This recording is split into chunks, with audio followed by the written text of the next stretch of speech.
Hello, the other day I was going through my things and I found some clay. And I've seen some people use clay to make jewelry trays, so that's what I'm gonna make today. There are lots of different styles of these trays, but today I'm gonna go for the more minimalistic look. So I used Daz clay and I began by preparing the clay. At this point my board was moving a lot, so I used some tape to keep it from moving. For my first tray, I wanted it to be very simple since I've never done this before. So I rolled it out and used a teacup to cut out a small circle. I tried using some water to soften the edges, but I ended up using way too much. I spent a really long time on this only to realize that it made my tray stick to the board. To give it a curved shape, I put it in the teacup and I let it dry. While it was drying, I began working on my next tray. Also, don't worry, not all the trays are going to be boring small circles. For the next piece, I tried using this method where you make a bowl. I've seen people do this when they make ceramics. I spent a really long time trying to do it and it didn't work, so I just cut out this wonky shape and let it dry. Fast forward to the future, I should have put something on the bowl so that it wouldn't stick to the clay, but I didn't think of that. And there was no saving the clay, so don't make the same mistake as I did.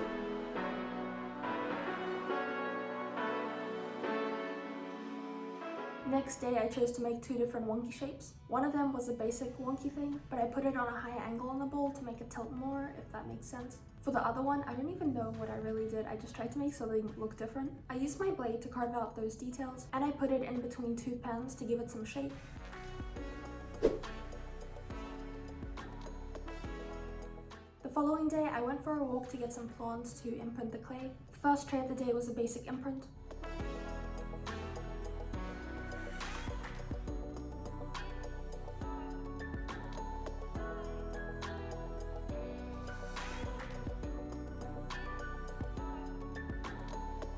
I didn't know what to use to give the clay some shape, so I made this hoop thing with foil. It worked fine, but it left some marks at the bottom of the tray. Then I spent a lot of time perfecting a larger imprinted tray only to ruin it. I didn't want it to be so thick, so I rolled it out and completely ruined the imprint.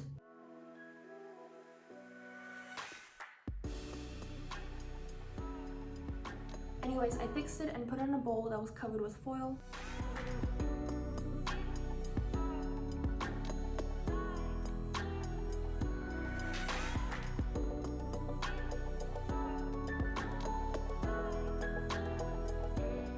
Around this time, I had the idea to use lip balm to protect the clay from sticking to the bowl. I'm pretty sure that you can use coconut oil or something like that, but I didn't have that lying around. I've had this Labello one lying around for a while. I don't like it because for some reason it dries my lips, so I used a bit of that. This time I imprinted the tray after putting it in the bowl. This didn't make a difference.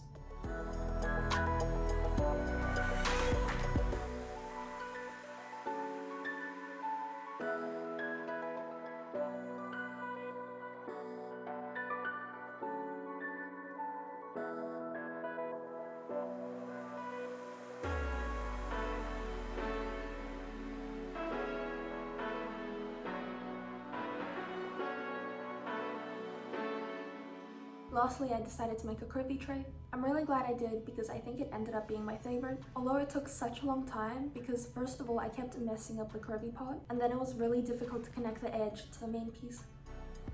Finally, once I was done, I left it on some baking paper and put it in the sun to dry. However, since the tray was wet, it made the baking paper curl, which left an imprint on the bottom, but it's not too noticeable. Now onto the painting part, which is pretty self-explanatory, so I'm gonna roll some footage. Let's go!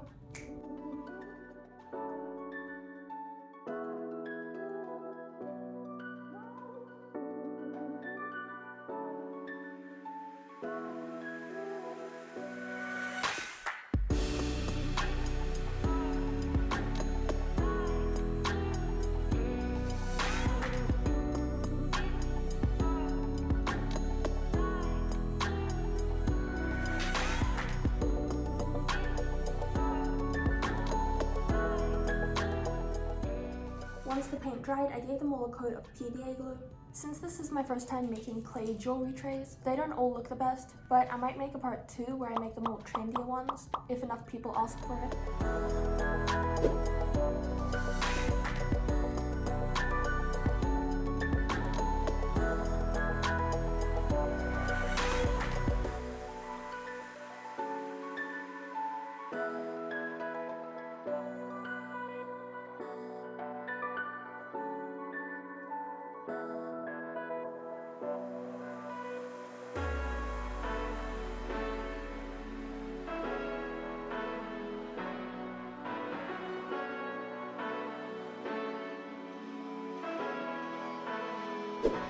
This is probably my favorite tray. I'm curious to know which one's your favorite, so you can comment that down below. Thanks for watching, bye!